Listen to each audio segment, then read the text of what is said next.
stopping by, my man. Well, very kind of you to have me back. Yeah, absolutely. Would love having you back. Respect isn't given in Hollywood. It's survived. Before we talk about the 6 actors who allegedly hated working with Jason Statham, you need to understand one thing clearly.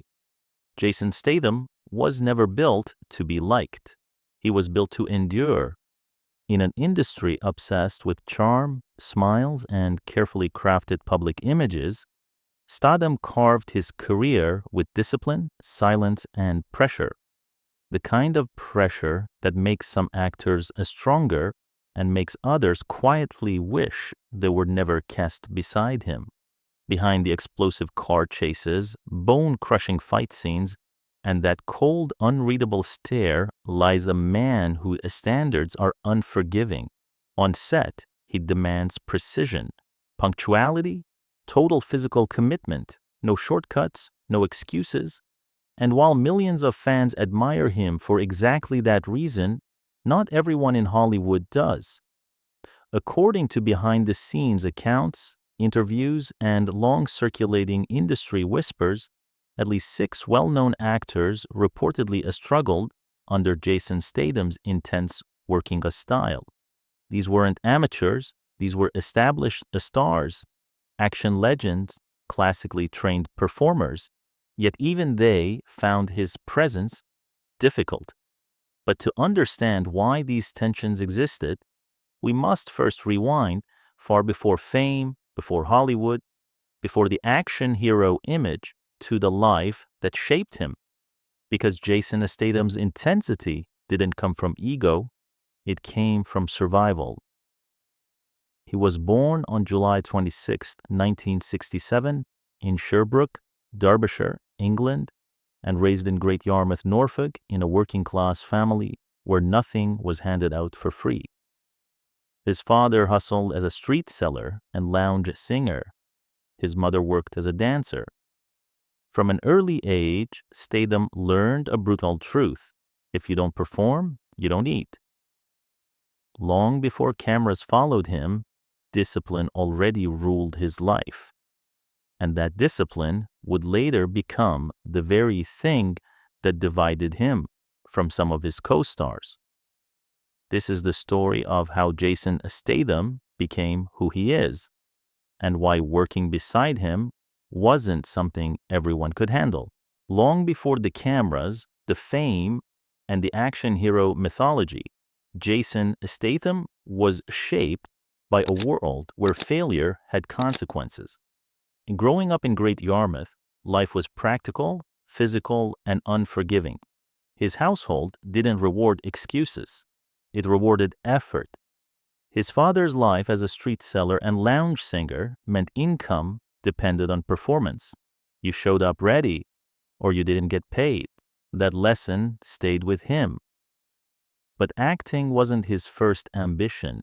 Sport was. From a young age, Statham committed himself to competitive diving, training with relentless intensity. What most people never realize is that he wasn't just casually athletic. He became a member of Britain's national diving squad, competing for over a decade at elite levels, including national competitions and Commonwealth Games trials.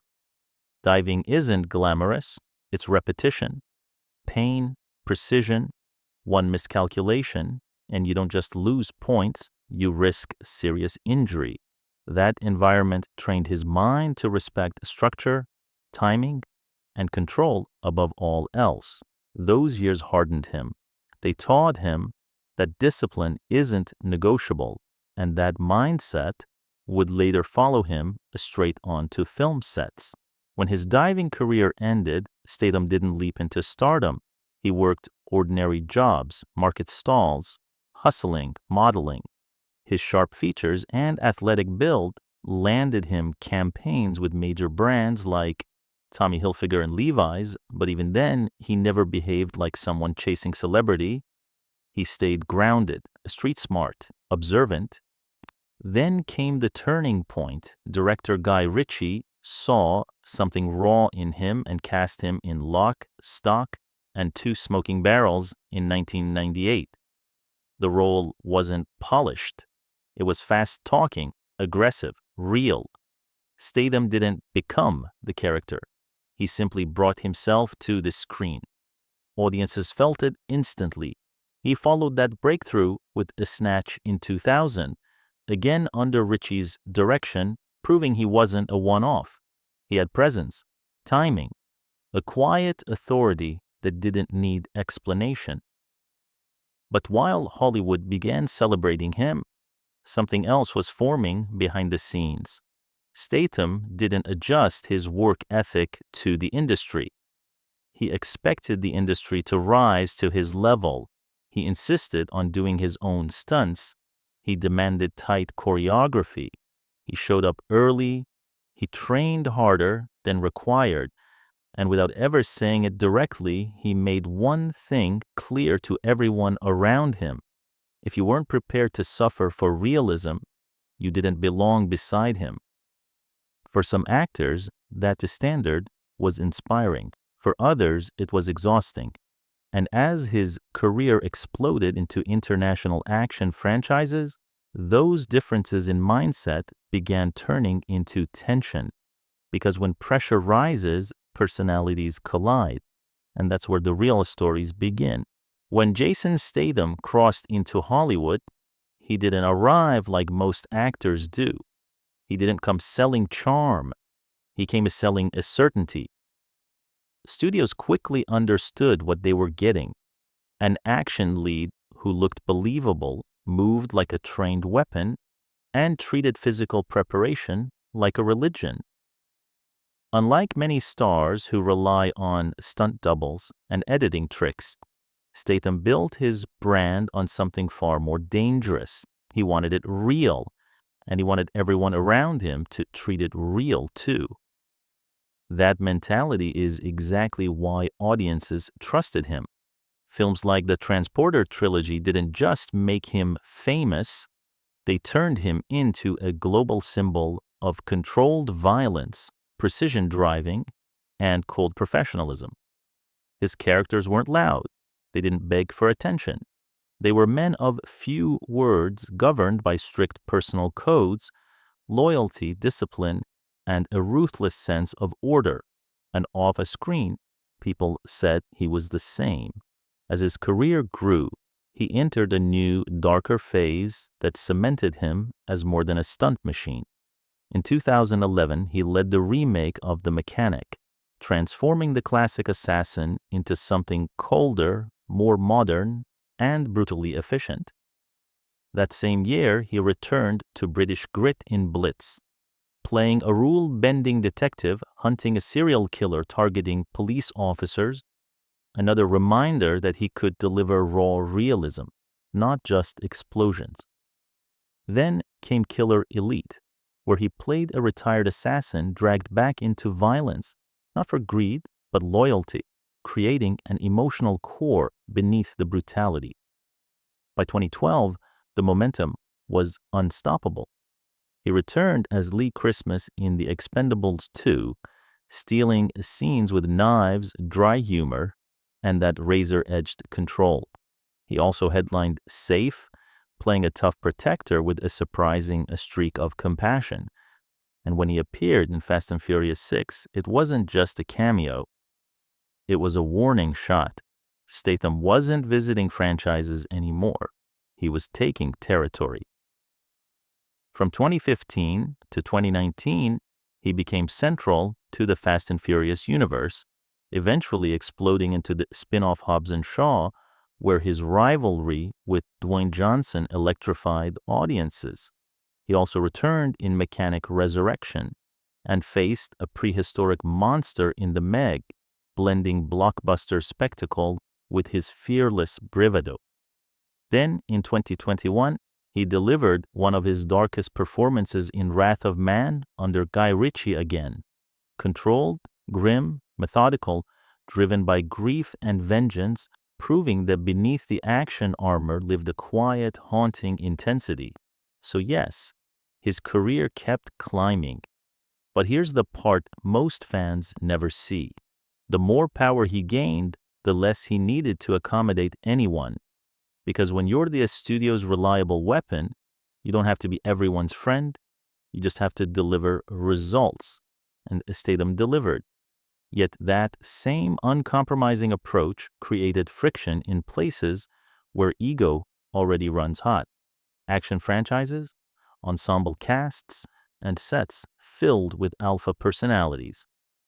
Behind closed doors, industry whispers started growing louder.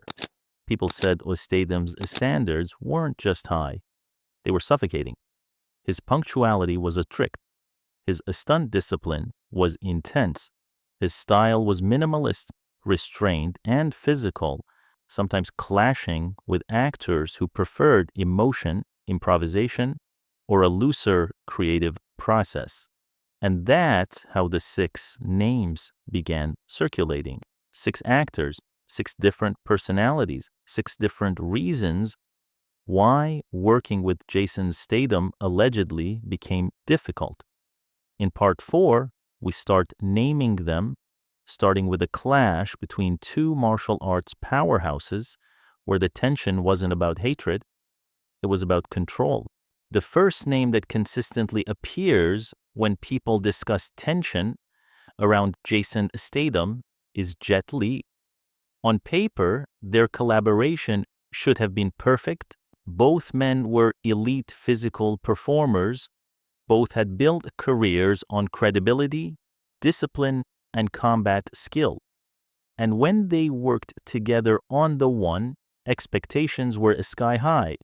But behind the scenes, something didn't click. According to crew members and industry accounts, the issue wasn't ego. It wasn't personal dislike. It was something far more fundamental. They approached action from opposite philosophies. Jet Li came from a deeply traditional martial arts background, precise choreography, elegant movement, and carefully structured combat sequences that emphasized form and rhythm. His style was almost mathematical, refined through decades of disciplined training in wushu and cinematic martial arts. Jason Statham, on the other hand, favored raw realism. He wanted punches to look ugly, movements to feel unpredictable, fights to look less like dance and more like survival. Where Lee trusted choreography, Statham trusted instinct. Where Lee sought perfection in form, Statham sought authenticity and impact. Crew members later suggested that communication between the two was minimal, not hostile, but cold. They were professionals, but collaboration felt strained. Each man respected the other's ability, yet neither was willing to bend his method. On the screen, that tension translated into intensity. The fights crackled. The energy felt real, but off camera, there was distance. No bonding, no chemistry beyond what was required. It was a quiet clash, but a telling one, because it revealed something important about Statham. He doesn't adapt his process to fit others. He expects others to adapt or endure. And for some actors, especially those with equally as strong identities and methods, that expectation can feel less like professionalism and more like pressure. Jet Li wasn't the last to experience that. As Statham moved deeper into ensemble action films packed with dominant personalities, the clashes became louder, more complicated, and harder to ignore. The next one involved 2 towering figures in the same franchise, where tension wasn't about fighting a style. It was about who truly controlled the screen. The next reported tension didn't come from stylistic differences. It came from something far more volatile. 2 alpha personalities, 1 confined set, and 0 room for weakness. During the filming of The Expendables, Jason Statham found himself working closely with Dolph Lundgren, a man whose reputation was already legendary. Lundgren wasn't just an action star, he was a physically imposing presence, a trained martial artist, and an actor known for intensity, both on and off a screen. From the outside, they looked like a perfect match, but insiders tell a different story. According to behind-the-scenes accounts, tension began building around screen time, fight choreography, and authority within action sequences. Both men were seasoned veterans. Both were used to commanding attention, and neither was accustomed to stepping back. Statham approached scenes with military-like efficiency. Movements were tight, beats were precise.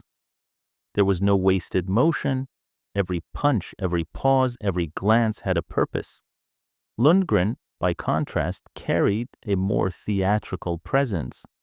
Larger gestures, heightened aggression, and a commanding physical dominance that filled the frame. Neither approach was wrong, but they didn't blend easily. Crew members described an environment where professionalism remained intact, yet warmth was absent. Conversations were brief. Collaboration was functional, not friendly.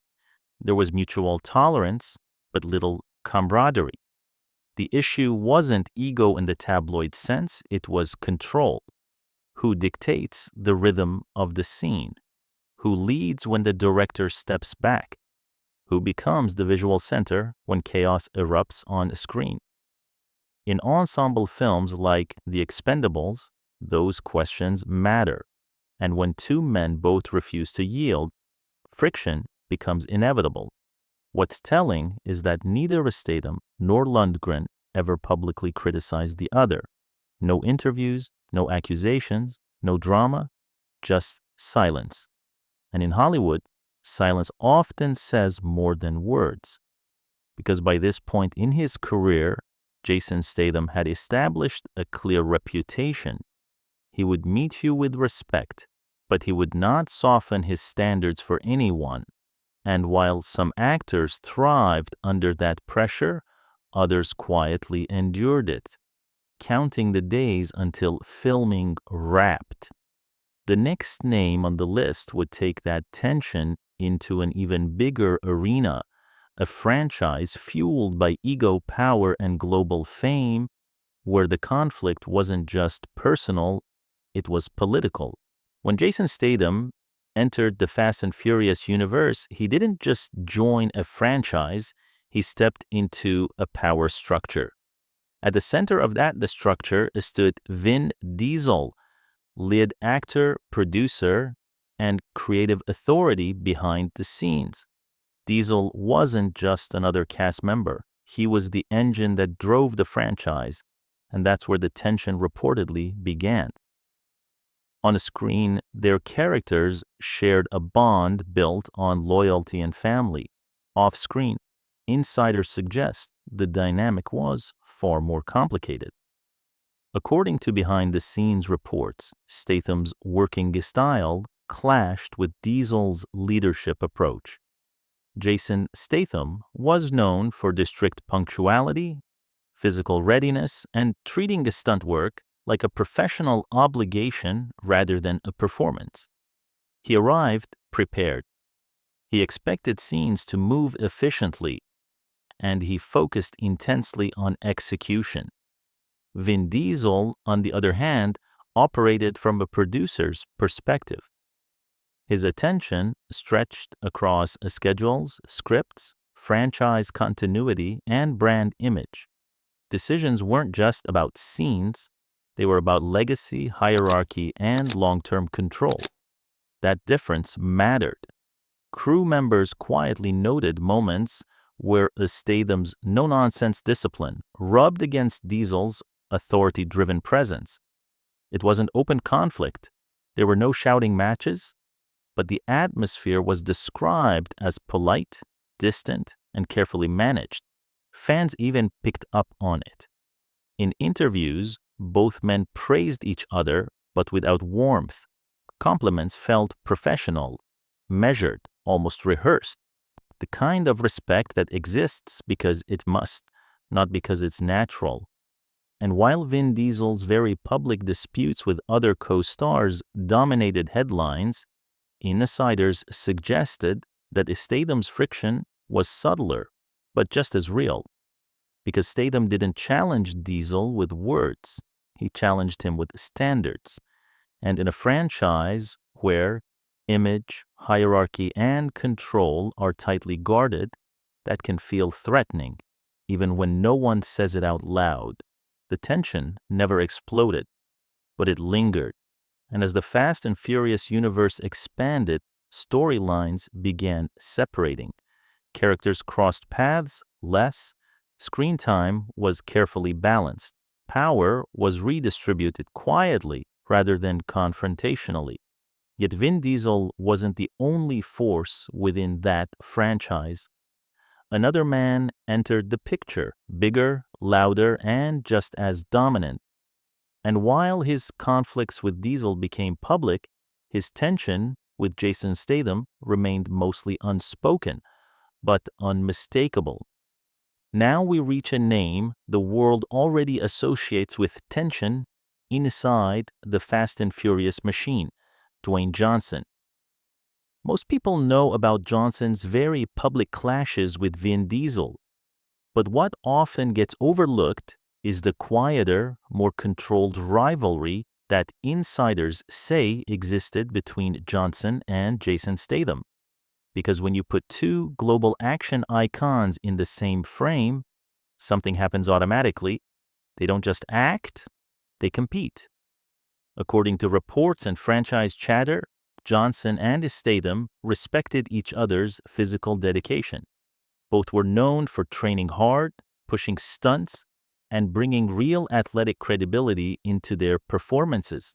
But respect doesn't erase ambition. On set, insiders claimed there was a subtle but real competition for dominance in action sequences. Who hits harder? Who looks tougher? Who gets the final moment? Who walks away standing taller in the audience's mind? Not petty jealousy, strategic positioning. Their rivalry was said to be controlled, but palpable, like two heavyweight fighters touching gloves before the bell, smiling while already planning how to win. And that tension, interestingly, wasn't necessarily bad for the movies. In fact, it may have fueled the electricity audiences felt in Hobbs and Shaw. Their banter, their confrontations, their explosive chemistry, it worked because it felt real. Like neither man was willing to fully surrender the spotlight. Yet behind the scenes, that same energy reportedly created enough pressure that the studio sometimes chose to separate storylines rather than keep too many dominant personalities colliding in the same space. Because franchises can survive conflict, but they can't survive chaos. Statham and Johnson, by most accounts, never turned things into open warfare. The friction lived in the air, not in headlines, but it was there. Two stars with two different brands, each determined not to shrink. And that brings us to the next name on the list, someone from a very different world, not an action brute, not a franchise titan, but a classically trained actor who allegedly found Statham's style frustrating. Because where Statham relied on restraint and physical presence, this next actor reportedly wanted something deeper, something emotional. The next name on the list surprises many people, not because of controversy, but because of contrast. According to industry whispers, one of the more subtle yet meaningful clashes in Jason Statham's career involved Clive Owen, an actor known for depth, emotional nuance, and classical training. This wasn't a battle of egos, it was a battle of philosophies. Clive Owen built his reputation on internal conflict. He explored motivation through dialogue, expression, and psychological layering. For him, silence was something to be filled with meaning, with tension, with emotional backstory. Jason Statham viewed silence differently.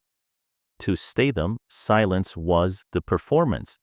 He believed presence mattered more than explanation, that restraint created realism, that too much emotion diluted danger. His characters didn't explain themselves, they acted. According to those familiar with the production environment, Owen reportedly found this approach limiting. He preferred digging deeper into character psychology, while Statham stayed focused on physical truth and minimalism. The result? Creative friction, not arguments, not confrontations, just frustration. Crew members described moments where Owen pushed for more emotional exploration, while Statham remained locked into his stripped-down style, controlled, contained, almost immovable. Neither actor was wrong, but they weren't aligned, and when two professionals move in opposite creative directions, even mutual respect can't prevent distance from forming. What's important is this: neither man ever criticized the other publicly. No interviews, no headlines, no gossip-fueled drama, just quiet separation after the work was done. And that pattern tells us something crucial about Jason Statham. The tension that follows him rarely explodes. It lingers because his way of working doesn't invite debate. It demands adaptation. For actors who thrive on flexibility, improvisation, and emotional range, that rigidity can feel suffocating. And there was still one name left. The final clash wasn't about action choreography. It wasn't about a screen time. It wasn't even about philosophy. It was about unpredictability versus control. And it involved one of Hollywood's most intense personalities. The final name on the list may be the most volatile of them all, Mickey Rourke. If Jason Statham represents a structure, control, and repetition, then Mickey Rourke represents the opposite end of the spectrum. Rourke is known in Hollywood for his raw emotion, improvisational instincts, and unpredictable working habits. He doesn't rehearse the same way.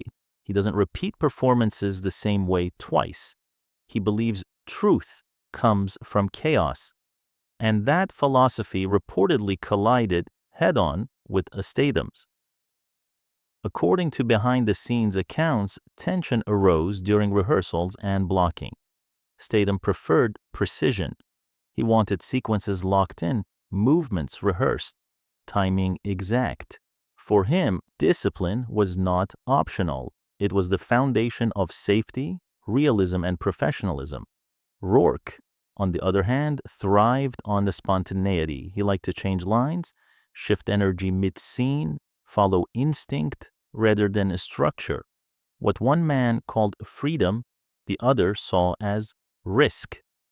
Crew members described an atmosphere that felt uneasy, not hostile, but unstable.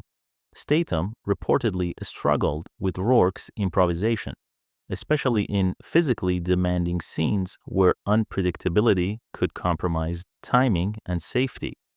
Rourke, in turn, was said to feel constrained, boxed in by a system that left little room for emotional impulse.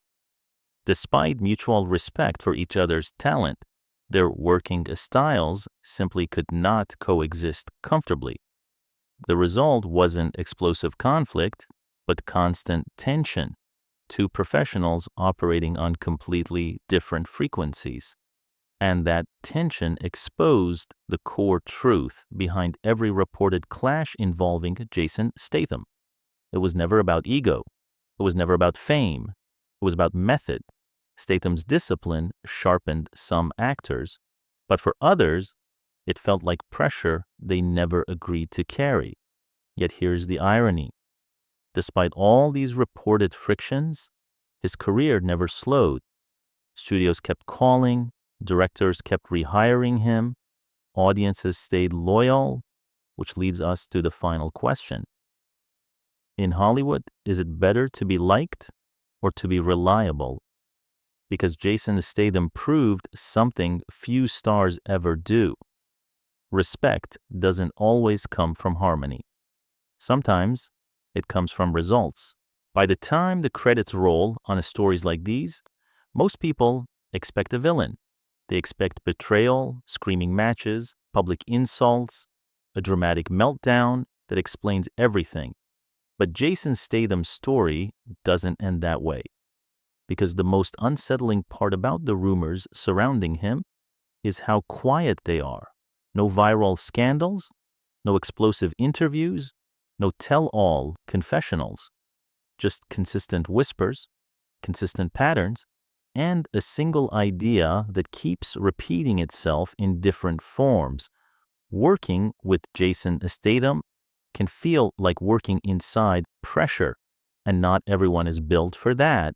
Some people walk onto a film set expecting comfort, flexibility, and a little bit of chaos.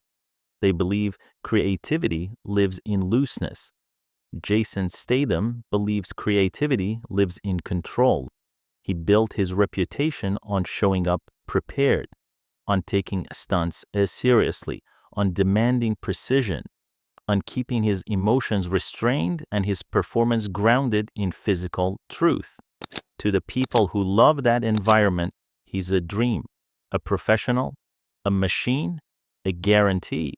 To the people who don't, he can feel cold, inflexible, difficult. And that's why these reported clashes, Jet Li, Dolph Lundgren, Vin Diesel, Dwayne Johnson, Clive Owen, Mickey Rourke, share one common thread. It's not hatred like the internet loves to imagine. It's incompatibility, different methods, different priorities, different definitions of what great work looks like. And yet, despite all of it, his career kept thriving. Why? Because Hollywood doesn't reward who is most lovable. Hollywood rewards who is most dependable. Studios trusted him with franchises because he delivered results. Directors rehired him because he worked hard, stayed disciplined, and brought realism to action that audiences could feel.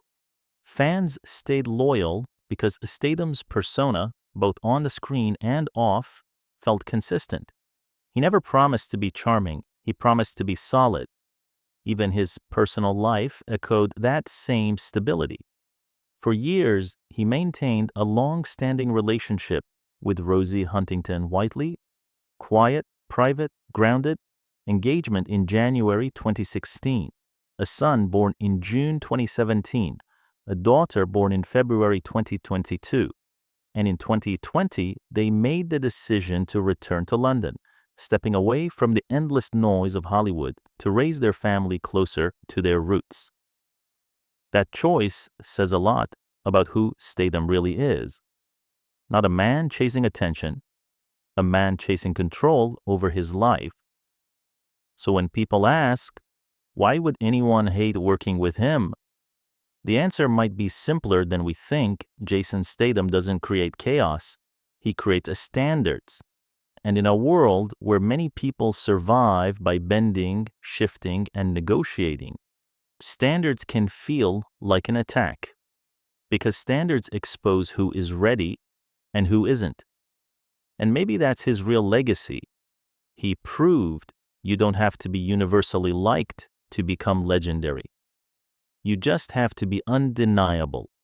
If you enjoyed this kind of deep Hollywood breakdown, make sure to like, subscribe, and comment below.